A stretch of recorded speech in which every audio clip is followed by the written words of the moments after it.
Nuevamente Guillermo Sáez. El día de hoy el objetivo de este argumento es establecer el conocimiento esencial para entender el método camino hacia el alto rendimiento. Está acá en el fondo de pantalla que pueden apreciar. Comienza con las áreas funcionales de la lactacidemia, los planos corporales contempla y los ejercicios técnicos. Por lo tanto, y luego de diferentes análisis, los cuales he podido hacer en diferentes investigaciones científicas sobre nuestro tema, he podido de alguna manera juntar tres variables fundamentales para el camino hacia el alto rendimiento. Este video es fundamental que lo vean entrenadores que hoy día de pronto piensan tener resuelto el problema, pero por ahí nos encontramos con sorpresas, incluso con entrenadores de muy alta gama o de alto nivel que no han podido saber, digamos, o conocer este proceso de camino hacia el alto rendimiento. A continuación voy a presentar la presentación.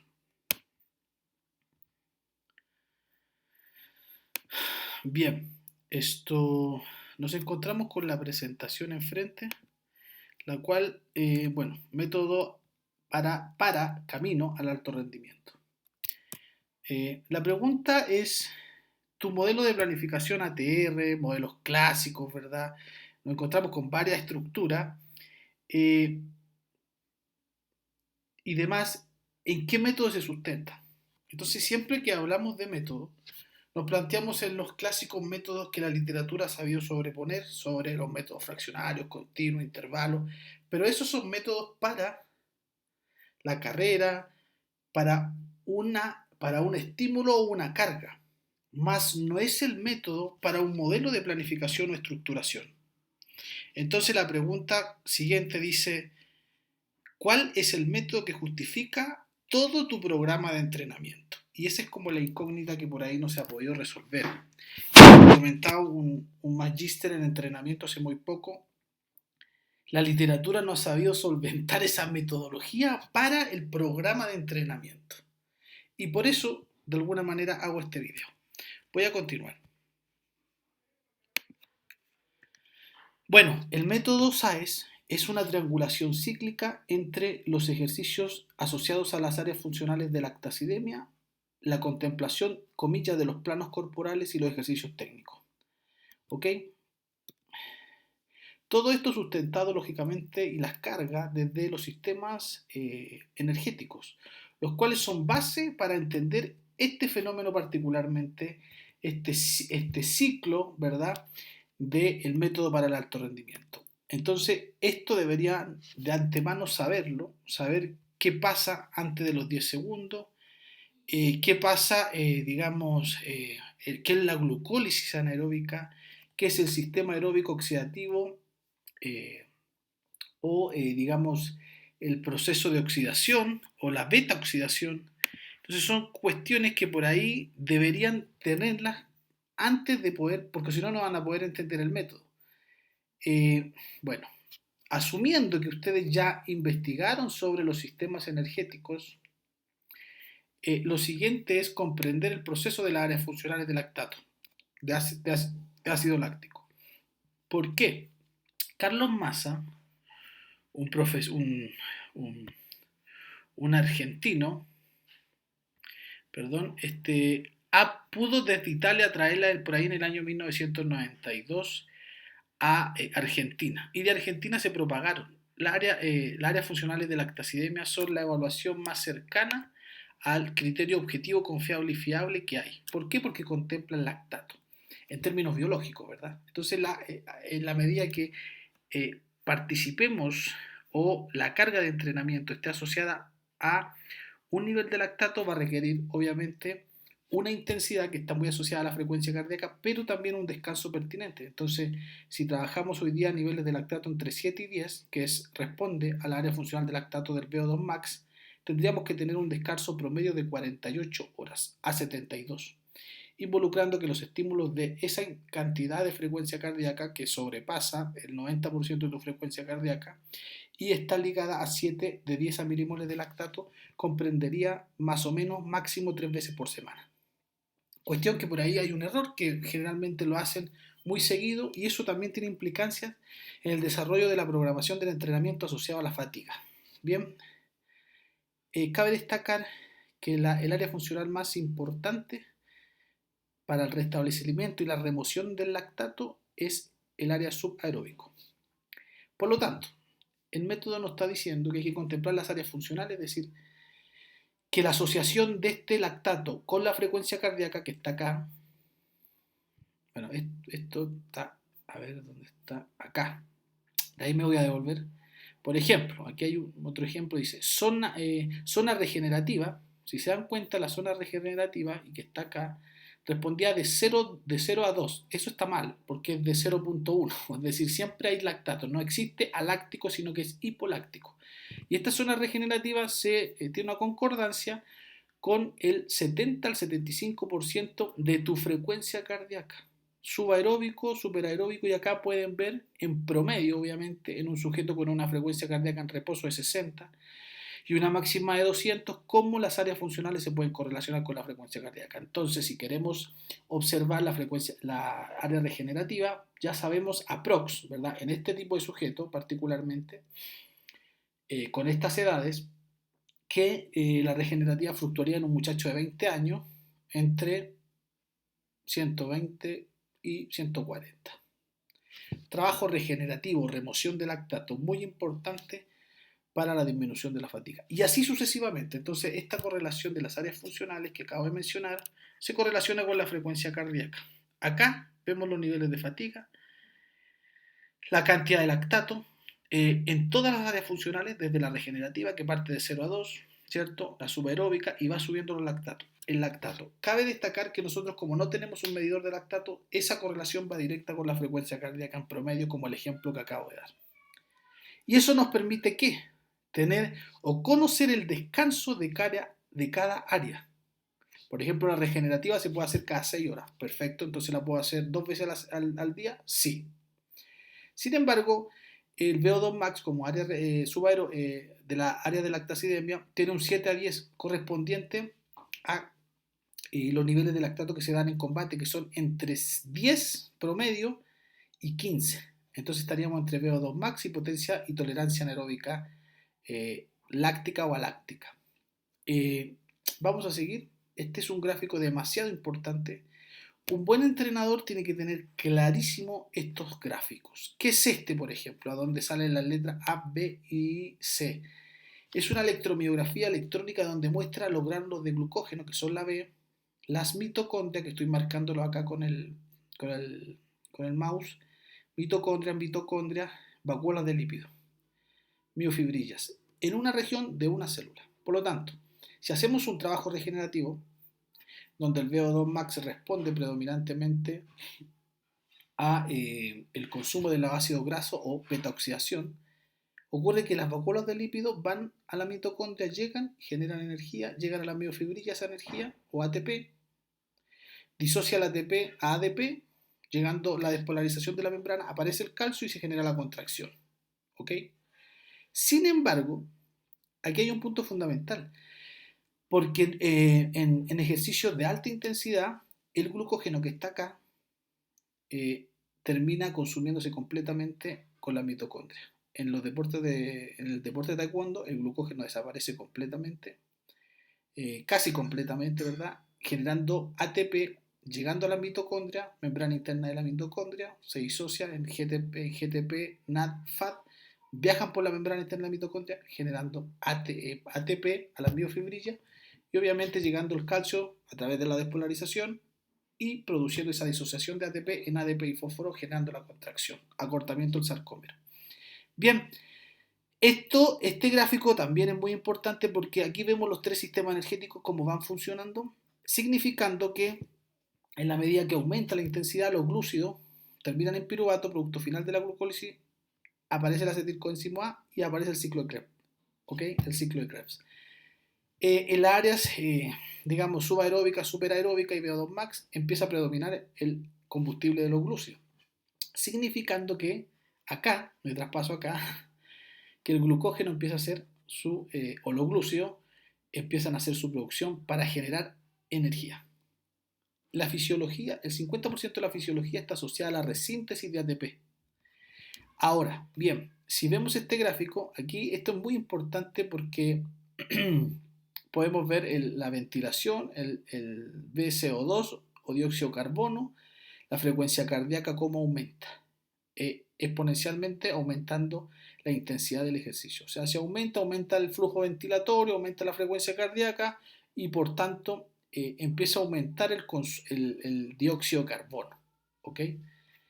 Ahora, en intensidades ya sobre el 75%, el lactato se empieza a disparar, que es la medición de las áreas funcionales que está contemplada en el método, ¿verdad? Y acá aparecen obviamente las áreas funcionales de lactacidemia. Cabe destacar que en esfuerzos entre un 45 y un 65% del VO2 max, es decir, este es el VO2 max, el rojo, en ejercicios de 45 a 65, predomina obviamente los ácidos grasos libres y los triglicéridos musculares entre un 45%, la glucosa un 10 y el glucógeno un 45%, no se toca mucho, comillas, mucho. Por ejemplo, acá el glucógeno no se toca, pero en intensidad del VO2 max, es decir, de este gráfico en el rojo, que son, digamos, bajitos y que esto representan entre un 25 y un 45% del VO2 max, es decir, a una intensidad suave, baja, el glucógeno no se toca. El resguardo del glucógeno es fundamental. ¿Ok? Pero también sabemos que en el taekwondo, acá tenemos un gráfico, una tabla más bien dicho, sabemos, según Álvarez 2003, que la muestra dice muestra resultados similares en lactato post-combate. Ojo, post-combate. En un estudio que abarca una cifra cercana a 100 competidores, se encontró la moda entre 8 ojo, moda, no promedio, moda, estadísticamente hablando, entre 8 a 10 milimoles, mili, mililitros, señalando que no es sorprendente encontrar lactatos más altos, ya que los promedios subirían al excluir los knockouts. Si se dan cuenta, en el round 1 los niveles de lactato fueron estos, en 4 atletas, ¿ok? Segundo, tercero. Miren cómo en el tercer round. Sin embargo, después de 10 minutos, miren cómo lo que pasa con el lactato, acá. Si se pueden dar cuenta, es importante esta tabla, porque después de 20 minutos aprox o 30 minutos cuando aparece el otro combate ya estamos con una carga de lactato importante. ¿Ok? La tolerancia al lactato por tanto es muy importante. Acá vamos la expresión de lactato. Ganadores y perdedores fluctúan entre 6 en los ganadores hasta 8 y de 6 a 12 en el primer round, segundo round y tercer round. Bueno, las áreas funcionales de lactacidemia tienen la corrección o lo que nos sirve del área funcional de lactacidemia es entender el tema del descanso, sobre todo. Por ejemplo, en la área funcional regenerativa, la duración es de 20 a 30 minutos. Tipo de método generalmente continuo o Farlex. Ojo con esto, de este estímulo. No estamos hablando del método de la estructura de planificación, que es la propuesta mía. Bien, acá ustedes pueden ver esto, leer esto con calma. Sin embargo, la propuesta mía, además de contemplar la intensidad, es decir, gradualmente cómo va la intensidad a través del áreas funcionales de lactacidemia, que tiene una correlación altísima con la frecuencia cardíaca, contempla una cosa que son los planos. Pero no los planos vistos desde el eje. ¿Ok? De hecho, si se dan cuenta, el plano antero-posterior empieza desde la frente hasta la punta del pie. Ahora, lo que yo hago es excluir el eje de los planos, es decir, el funcionamiento operante de los planos, para inmiscuirme en los grupos musculares y reemplazar los planos por los grupos musculares. Entonces, el primer día tocaría el grupo muscular del grupo muscular anterior, pectoral, abdominal, psoas ilíaco y cuádriceps. El segundo día, espalda alta, escápula, espalda baja, buenos días, femoral, gemelo, día de pliometría. Y el tercer día, los músculos de al medio hacia afuera, es decir, del plano, contemplando el plano sagital en la división, hombro, glúteo medio, banda iliotibial y demás. 3 días, el plano y eso. Eso sería entonces. Ahora hay ejercicios de arrastre, hay ejercicios de con mancuerna, etc. Y de este plano, contemplar el componente técnico. Entonces, ¿qué es lo que pasa acá? En el plano sagital, cuando trabajo el plano sagital, yo estoy claro que en el eje de rotación es muy distinto a estimular solamente los grupos musculares. Por eso es que yo hago Por eso que elimino el transverso y solamente contemplo desde el plano sagital los músculos laterales. Entonces, los oblicuos, el hombro, etcétera, se trabajaría el día 3 o el día 1, como quieran. Y el frontal, los músculos del grupo musculares anteriores, un día, el grupo musculares posteriores, 2 días, y el grupo sagital de los músculos hacia afuera, el tercer día. Bien, cabe destacar, y como dice acá, dice nota, no, dice nota, vamos a contemplar el plano, no el eje. A ver, en consecuencia, y para cerrar esto, y espero por ahí tener algunas sugerencias, qué sé yo, invitaciones a darlo a otras partes, el punto es el siguiente. El primer día puedo estimular los grupos anteriores, musculares, pectoral, como lo dije, abdominal, pectoral, flexo-extensiones de codo, abdominal, ¿verdad? Y sus diferentes variables, teniendo en cuenta la intensidad del ejercicio, que está marcada por las áreas funcionales que tiene una correlación con la frecuencia cardíaca. Entonces la intensidad la pone en las áreas funcionales. El grupo muscular lo pone anterior, el día 1, ¿cierto? Y de ese anterior es la transferencia con los músculos o con las técnicas, más bien dicho, anteriores. Por ejemplo, una anterior sería la estimulación del psoas ilíaco. Entonces, día 1, conclusión, la intensidad regenerativo, suave. Grupo muscular anterior, flexiones. Técnica, puño. Es que el puño tiene una retroversión escapular, sí está bien, pero también tiene músculos sinergistas que participan en el puño. Sigo, regenerativo, la intensidad ya la sabemos, de frecuencia cardíaca, de la sesión, ¿cierto? Pasamos al grupo muscular, psoas ilíaco, ¿cierto? Estimulamos el psoas ilíaco con banda, con lo que sea, porque está dentro de los grupos musculares anteriores, y pasamos a bandal, o adolio, o abchai. Día segundo, me tocan los grupos de atrás, entonces yo trabajo el glúteo, por ejemplo, y de ahí transfiero a Twichai, ¿ok? Vía sagital, los músculos de que dan la salida de la apertura de la abducción del individuo. Listo. Hago Jobchagi. Hago también predominantemente todas las técnicas rotativas. Entonces, frecuencia cardíaca, grupos musculares, y del grupo muscular a la técnica. Ese es el método. Camino en alto rendimiento. Los invito a contemplar esto, áreas funcionales, miden la frecuencia y les da el descanso fisiológicamente. Después el grupo muscular, y del grupo muscular a la técnica. ¿Esto es importante? Sí, porque te ordena día 1, día 2, día 3. Y el individuo o el deportista avanza en bloque, sin perder la estimulación de los grupos musculares, asociados a las técnicas, y obviamente la intensidad de la sesión la regulan las áreas funcionales de la taxidermia. Bueno, nada, agradezco el tema, espero puedan aplicar este método, y si tienen dudas poder desarrollármela de manera que podamos estar en contacto y desarrollando este método que estoy seguro que les va a servir mucho. Cabe destacar que el predominio de la fuerza y su manifestación es la fuerza útil. Por lo tanto, la intensidad regulará la fuerza útil del individuo. Cabe destacar también que este método también contempla las supercompensaciones, donde se pueden estimular 2 veces el mismo grupo o grupo muscular, o 3 veces. Y se pueden dar descanso y se pueden inhibir algunos grupos musculares cuando se requiera. Eso va a depender de la gama de posibilidades que el entrenador pueda desarrollar. Te mando un fuerte abrazo, Guillermo Sáez.